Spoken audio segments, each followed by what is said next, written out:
Ja, v teh prvih 6 mesecih bomo pač pregledali, kako bolnišnica deluje. Izzivov je izjemno veliko, bodisi na področju infrastrukture, kar poznate, tudi kar se tiče samega zdravljenja. Potem dva velika izziva sta negovalna bolnišnica, znate dogajanje okrog negovalne bolnišnice, potem izgradnja nove infekcijske klinike. Še vedno ne vemo pravzaprav, kje stojimo, denar pa je zagotovljen, da ne bo nesporazuma.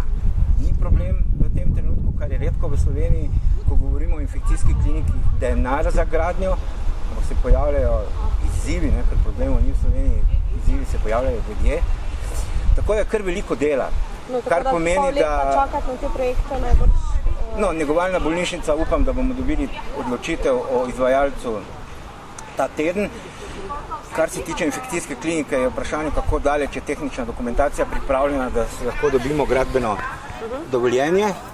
To je ključno vprašanje, ki bo dejansko tudi odločalo o tem, kdaj lahko gre ven razpis za izvajalca, ker pričakujemo ali pa lahko pričakujemo podobne težave, kot smo jih videli pri negovalni bolnišnici, ker pač imamo takšen zakon o javnem naročanju, ampak ne bom projeciral v bodočnost nečesa, česar ne poznamo. Dobra, to najbrž poznate še iz spremljave dogajanj ali pa razprav na svetu zavoda. O ostalih stvarih pa težko govorim, ker njih še ravno razpravljamo, jih pregledujemo.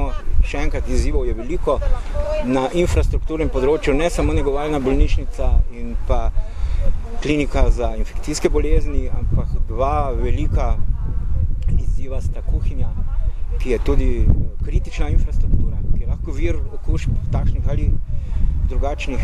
Kuhinja boljše, da je ne fotografiramo, in pa potem seveda oddelek za patologijo.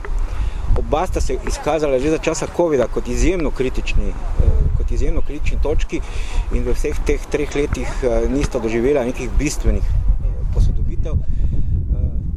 Skrbi nas to, da nista v nacionalnih razvojnih programih, kar bi morala biti kot izjemno pomembna in še enkrat kritična infrastruktura. Izzivov je izjemno veliko, ne gre samo za finančno stanje, likvidnost in vse ostalo. To je vendarle univerzitetni klinični center.